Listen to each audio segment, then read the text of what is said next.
In this video, we'll see what props and state means in React and how React handles different data. In React, there are two types of data which are expected to change and data which are not expected to change or which are used without being modified inside a component. So, for example, here I have two data which are username and energy level. The username will not be changed in a lifetime of a component. So, for example, here I have here username called kitty, and this value will not be updated inside a component. And the energy level will be updated, the energy level of the username. For example, here we have here kitty. This will be updated as real time as the user enters, and it will be shown here energy level of the username.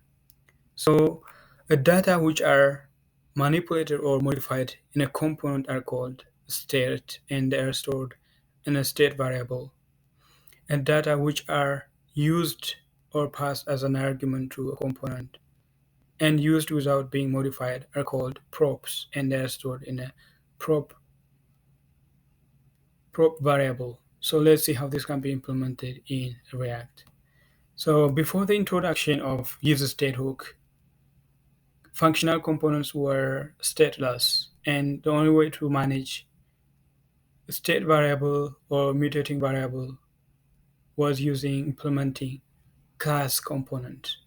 So for example, we have here class called user, which extends this component class. This will provide some functionality to manage mutating data. For example, here I have a state, and I pass data that is going to change inside this component.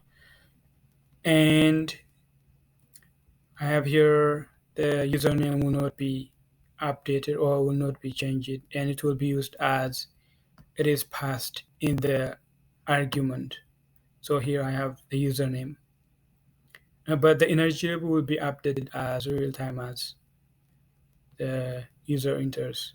So here I put it in the state variable, so it can be updated. And to update the value of this energy level, we need to use a function which is provided by the component class. We have here, for example, I have here the input field, and the value will be used. The value of that state will be put into this value, and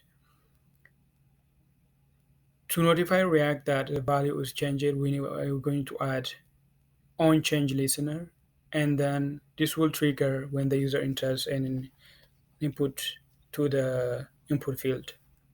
So we have here, and we use this function, and this will update the value of this energy level.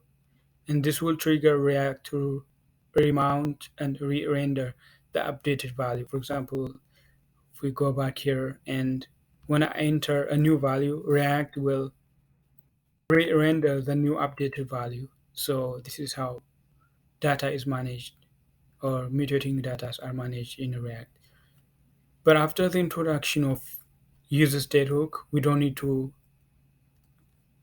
implement classes to manage mutating data. For example, here we can use functional components, and just uncomment this. Here I have, what I need to do is I need to import this useState, and this will return an array of a state and a function to change the value of this state. So here I'm using array destructuring. This will be the state called energy level, and the function that will modify the value of this will be here. I call it here set energy level. And the props will be, because they're not going to be changed inside this component, I put them in a props. And if we look at this component, which I am using, I'm calling this username, the user component, I am passing this username as a props. So, and this component is not going to change the props called username. So I put it in this call in this storage called props, and the energy level would be updated. To manage the change, I put here, for example, I have the input field and the user will enter their current energy level, and I have a change a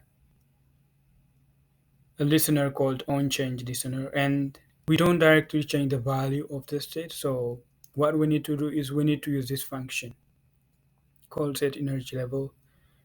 This is a very recommended way of modifying the value of a state. And when this one updates the value, React will render and remount this component. So now we functional component can also manage and can be stateful by using useState hook. So we can do the same thing as we did with the class component. Now I can have a value easily.